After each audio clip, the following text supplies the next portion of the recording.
I was called a useless black man by the waitress. What I did the next day will surprise you. Part 1, the incident. I didn't plan to become a headline. That morning, I just wanted breakfast. It was a Sunday, gray sky, drizzle tapping gently against the windows of Miller's Diner, the kind of place that smelled like burnt coffee and nostalgia. I'd been coming there for years. It wasn't fancy, but it was familiar. I pushed through the door, shaking off the rain, and took a seat near the counter. My reflection stared back at me from the window, tired, unshaven, eyes that hadn't slept right in weeks. I wasn't anyone special. Just Daniel Carter, 32 years old, a mechanic trying to keep his late father's garage alive after the pandemic nearly crushed it. But that morning, something changed. Morning, I said to the waitress when she passed by. She was new, blonde, early 20s, name tag said Lacey. She didn't look up from her notepad. Coffee? Yes, please. Black. She poured it without a word. No smile, no warmth. I tried to ignore it. People had bad days. When she returned, I ordered pancakes and eggs. She nodded curtly and left. I glanced around the diner. A few regulars, some old men reading newspapers, a family by the window. No one seemed to notice me, which was fine. I liked it that way. But when she came back with my plate, her hand trembled slightly as she set it down.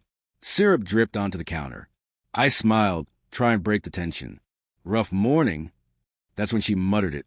Low, sharp, but loud enough to hear. Shouldn't you be somewhere else, useless black man? For a moment, I thought I'd misheard. What did you say?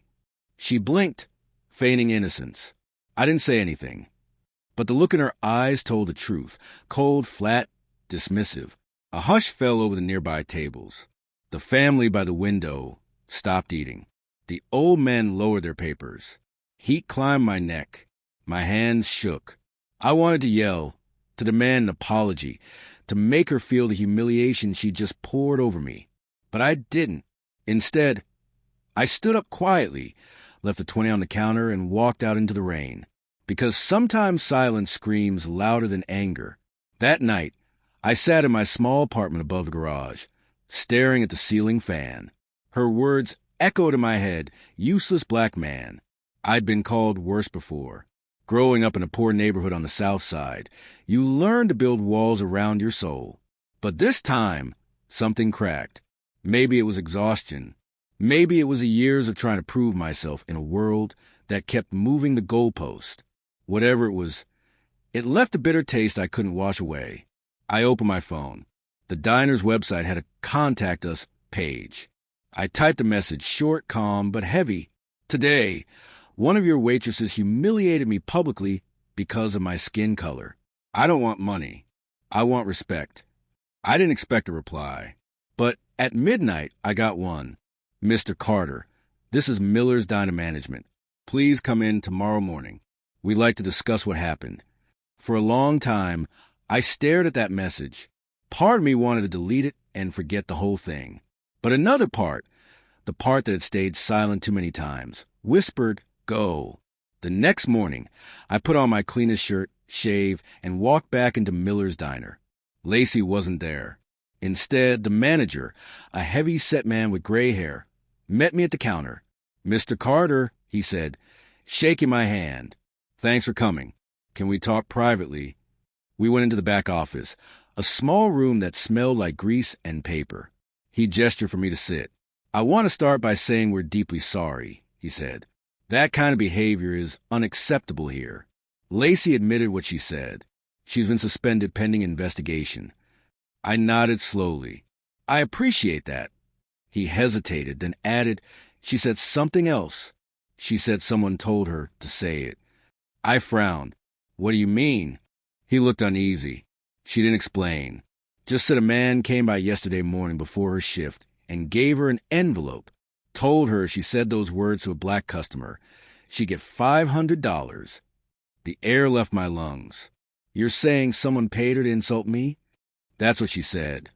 He slid the envelope across the desk, crumpled, greasy, with my name written on the front in neat handwriting. I opened it. Inside was a note. "We've been watching you, Daniel. You've stayed quiet long enough. It's time to wake up." No signature, just a small symbol in the corner, a circle with a line through it, like a broken sun. I looked up. Who gave this to her? He shook his head. She said she didn't see his face. Wore a hat. Drove off in a black SUV. A chill crawled down my spine. "Do you still have security footage?" I asked. He nodded slowly. "Yes, but..." He swallowed hard. "Someone deleted it last night." That's when I realized this wasn't random. Someone wanted me angry. Someone wanted me awake. But why me? I wasn't famous. I wasn't rich. I was just a man fixing engines in a forgotten part of town. I left the diner, the note burning in my pocket, the rain pouring harder now. When I reached my garage, I locked the door behind me and opened my laptop. I typed the symbol into a search engine. Circle with a line through it, broken sun. At first, nothing. Then an old article appeared. A conspiracy forum post from 2018. The Broken Sun, secret organization recruiting ordinary people for extraordinary change. Their motto, silence is slavery. My pulse quickened. I scrolled down. There were names, rumors, even photos, grainy images of people meeting in parking lots, handing out envelopes marked with the same symbol. They called themselves the Architects, a group claiming to expose social hypocrisy by creating moral experiments, staging public incidents to force people to confront injustice. Except now I was the experiment. That night, as thunder rolled over the city, I found another envelope taped to the garage door. Same handwriting, same symbol. Inside, a single sentence. "You passed the first test. Tomorrow we begin." I stared at it, heart hammering. Who were they? What did they want from me? And why did it feel like I was standing at the edge of something far bigger than a waitress's cruel words? When I stepped outside, a black SUV idled across the street. Its headlights glowed like eyes in the rain. I couldn't see who was inside, but the driver raised a hand, a slow, deliberate wave, before pulling away into the fog. I watched until the taillights disappeared. My phone buzzed. A message appeared from an unknown number. "Be ready at dawn, Daniel. You'll know where to go." No name, no explanation. Just that same symbol again, the broken sun. I looked up at the storm clouds twisting above the city, and for the first time in my life, I didn't feel invisible. I felt chosen. And that terrified me more than anything. Part 2, the invitation. The storm never really ended that night. It just shifted from the sky to inside my chest. I sat in my garage long after midnight, staring at the message on my phone. "Be ready at dawn, Daniel. You'll know where to go." The words pulsed like a heartbeat in the dark. Every logical part of me said to ignore it. Call the police, move away, forget. But logic couldn't quiet the gnawing feeling that had been building since the diner. This wasn't random. It was personal. Someone was watching me, studying me, testing me. And I was done running. When the first light of morning broke through the storm clouds, I was already dressed, black jacket, gloves, old work boots. The streets were still wet, shining like glass. That's when I saw it. An envelope slipped under the garage door overnight. Same symbol, the broken sun. Inside was a single photo. It showed me standing outside Miller's diner yesterday. Across the back, scrawled in neat handwriting, "If you want the truth, follow the red door." Below that, an address. The address led me to an old industrial district on the edge of town, abandoned warehouses, graffiti-covered walls, broken windows staring like hollow eyes. One building stood out, a red steel door, streaked with rust, padlocked but humming faintly from within. I hesitated. Every instinct screamed to walk away. But then I remembered Lacey's face, her words, and the envelope that said, "You passed the first test." So I pushed the door open. The room inside was dimly lit, filled with the faint buzz of fluorescent lights. A circle of people stood at the center, maybe 10 of them, men and women of different ages and races, all wearing dark clothing. Their faces were half shadowed by hoods. A woman stepped forward. She was tall, early 40s, confident. Her eyes met mine like she'd been waiting for this moment. "Welcome, Daniel. she said. Her voice was calm but heavy with purpose. You've been chosen. Chosen for what? For truth, she said simply. For freedom. Another man spoke from the circle. You've lived your whole life invisible, working hard, ignored, disrespected. We see you, and we need you. My pulse quickened. Need me for what? To help rebuild what this country lost, the woman replied. Justice, balance, awareness. We are the architects. The name made my skin crawl. I remembered conspiracy articles, the photos, the staged moral experiments. So it's real, I said quietly. You're real. She smiled faintly. We've always been real. You were just looking the other way. They led me deeper into the warehouse, past old machinery and flickering monitors. On one screen, I saw footage from the diner, the exact moment Lacey insulted me. Different angles, zoomed in, slowed down. You recorded that? I demanded. Of course, the woman said. We needed to see how you'd react. You set me up? She didn't flinch. We tested you, and you passed. You showed restraint when others would have chosen rage. That's why you're here. I stepped back, fist clenching. You humiliated me. You used me. No, she said softly. We revealed you. The world needs people like you, Daniel. People who can see through the lie of comfort. You know what it feels like to be broken. That's power. Her calmness made it worse. I wanted to scream. I wanted to leave. But then she said something that froze me completely. Your father would have understood. My breath caught. What did you say? She tilted her head. Samuel Carter, mechanic, Vietnam veteran. He believed in rebuilding things, didn't he? Including people. My heart pounded. How do you know about my father? She stepped closer, her eyes sharp and knowing. Because he helped us once. The room spun. That's not possible, I said. My father didn't believe in secret movements. He believed in work, in honesty. She smiled sadly. Is that what he told you, or what he wanted you to believe? From a nearby desk, she picked up an old photograph and handed it to me. It was grainy, faded, but unmistakable. My father stood beside two men, all wearing mechanic uniforms, each with the same broken sun symbol stitched on the sleeve. I stared at it, my throat tightening. What is this? Proof, she said. Your father was one of the original architects. We've been watching you ever since he died. We saw potential and pain. Pain is the key. My mind was reeling. The idea that my father, the man who taught me integrity, patience, and hard work, had been part of something this dark felt impossible. You're lying, I said. He would never be part of this. She sighed. Truth doesn't care what you believe. One of the men handed me a small tablet. On it was a live map of the city, dots scattered across neighborhoods. Each dot pulsed red. These are operations, she explained. Moments of truth. We stage encounters to expose hypocrisy, racism, greed, corruption. We make people feel what they ignore. You mean you manipulate people? We teach them, she corrected. And now, Daniel, you will lead the next experiment. I laughed bitterly. No, I'm done being your test subject. You don't have a choice, she said softly. You've already been chosen. You're one of us now. That's when the lights flickered, once, twice, and went dark. A siren blared outside. Then the sound of tires screeching. The woman's calm voice broke for the first time. They found us. Who? I shouted.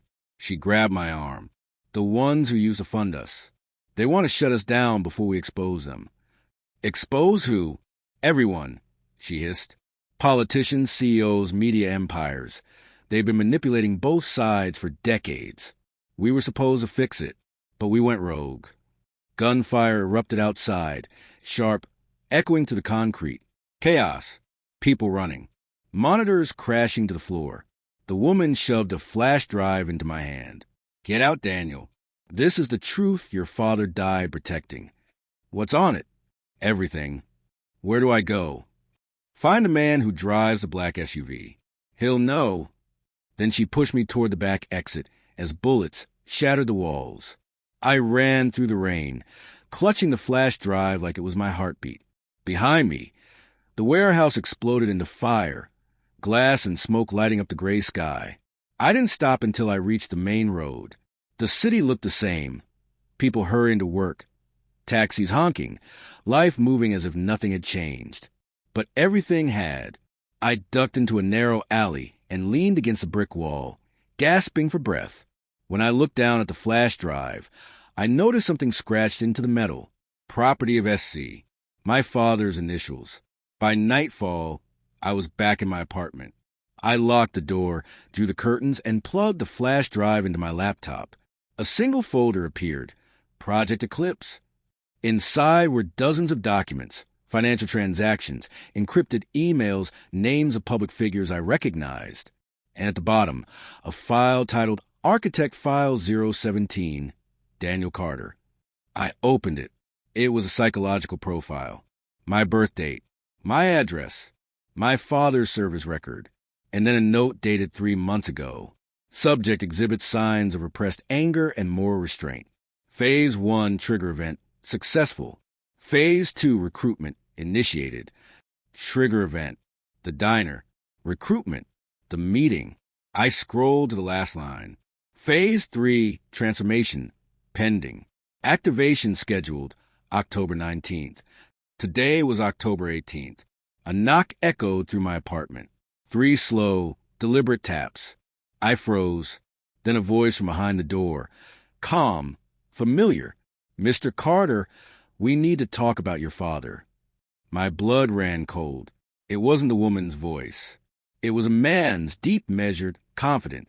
I peeked through the peephole. A man in a dark suit stood there, holding an umbrella. Behind him, parked at the curb, was a black SUV, the same one from the diner. He looked straight at the door, as if he could see me watching. Then he smiled. Time to finish what your father started. Part 3, Project Eclipse. The knock came again, louder this time. 3 heavy strikes that rattled the door. My laptop screen still glowed with the words that had rewritten my life. Phase 3, transformation, pending. Activation scheduled October 19th. Today was October 19th. My pulse thundered in my ears. I closed the laptop, slid the flash drive into my pocket, and stood still. Another knock, then the calm, steady voice. Mr. Carter, if you don't open the door, we'll have to come in. Whoever they were, they already knew everything. So I opened it. The man from the SUV stood there, tall, sharp features, dark suit still slick with rain. His eyes were an unsettling shade of gray, calm but unreadable. Daniel Carter, he said, smiling faintly. It's an honor. My name is Agent Pierce. He stepped inside without waiting for an invitation. 2 others followed, silent, black suits, earpieces. Government types, or something close enough to pretend. I think you know why we're here, Pierce said. I didn't answer. He glanced around my small apartment. The cracked walls, the old clock ticking too loudly, the silence heavy as fog. You've had quite a week, he continued. Miller's diner, the warehouse, the explosion.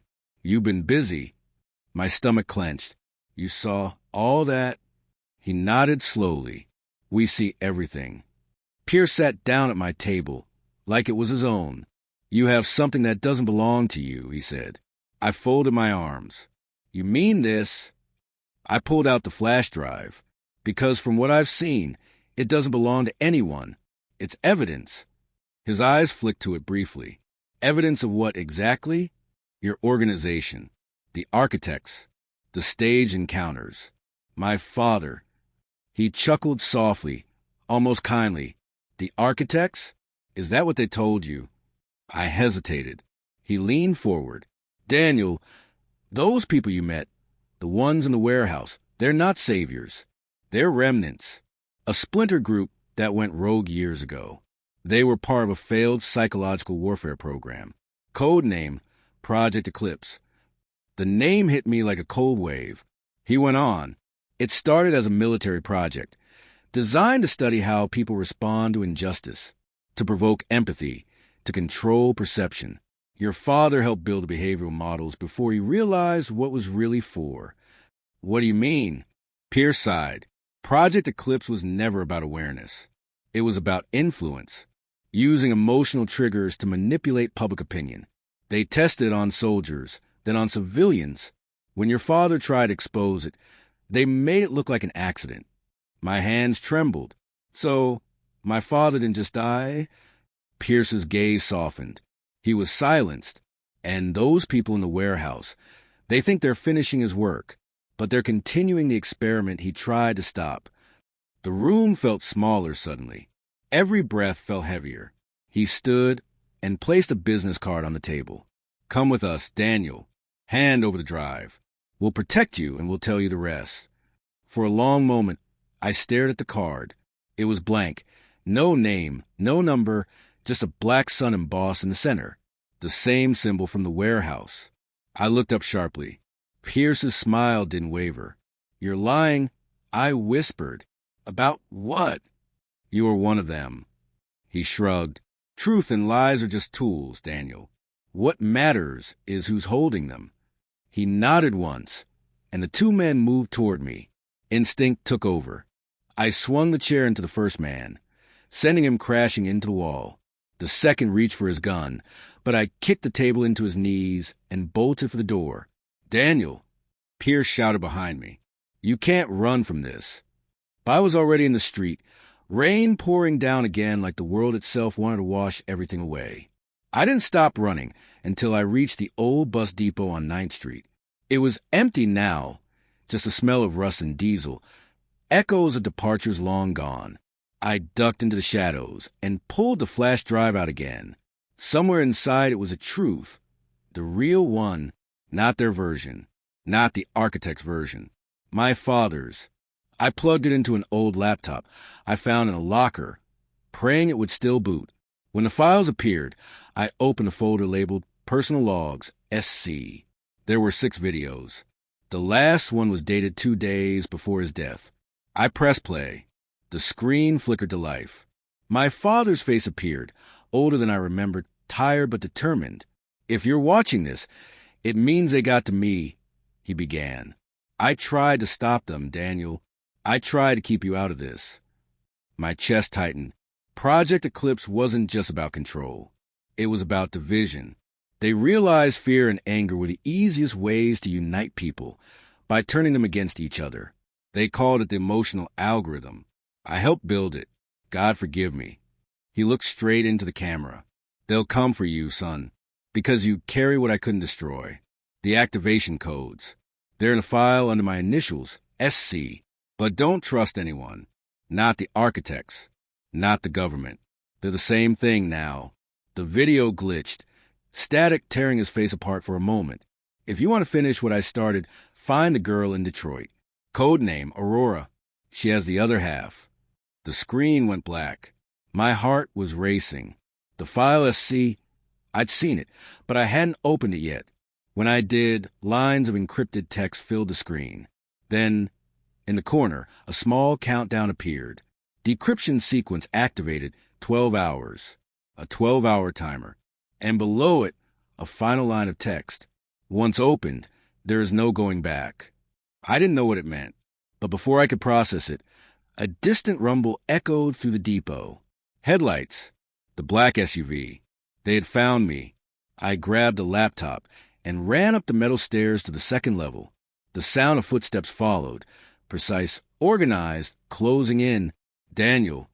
Pierce's voice echoed through the depot. Don't make this harder than it has to be. You have something bigger than both of us now. I reached the catwalk and ducked behind a beam. Below, Pierce stood under the dripping lights, flanked by his men. You think you can save the world with that file? He called out. You don't even know what it does. Then, tell me. I shouted back. He smiled. It's not just data. It's a switch. A failsafe your father built into the emotional algorithm. You open it, you reset the system.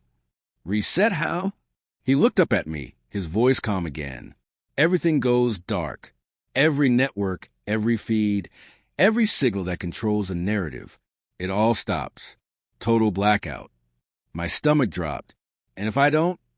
He shrugged. Then eclipse continues. And the world keeps dancing to the same tune. For a moment, time froze. Rain drummed on the metal roof like a heartbeat. The laptop screen glowed softly in my hands, the timer ticking down from 11 hours, 58 minutes, and 23 seconds. Pierce took a step forward, hand outstretched. Come with me, Daniel. Together, we can control it, not destroy it. You can be the architect of something new. I stared at him and thought of my father, of Lacey, of every face that had ever looked at me and seen less. And I realized maybe I didn't want control. Maybe I just wanted truth, even if it burned the world down. I stepped into the open, laptop under my arm, rain soaking through my jacket. Pierce's eyes narrowed. Don't do this. I met his gaze. You said truth and lies are just tools. Maybe it's time someone took them away. I pressed enter. The laptop beeped. The countdown vanished. Then, for a second, the world went completely silent. The lights flickered. The SUV engines died. Phones went dark. The depot fell into blackness. So pure it swallowed everything. Then, from somewhere far away, maybe the city, maybe the sky, came a deep, electric hum. The blackout had begun. I looked down from the catwalk. Pierce's face was lit only by the faint glow of lightning through the broken windows. He smiled. You've just started something you can't stop. The floor trembled beneath us as the power grid failed, one sector at a time. And for the first time since the diner, I felt something I hadn't in years. Not fear, not anger, purpose. The city beyond the windows went dark. Every building, every streetlight.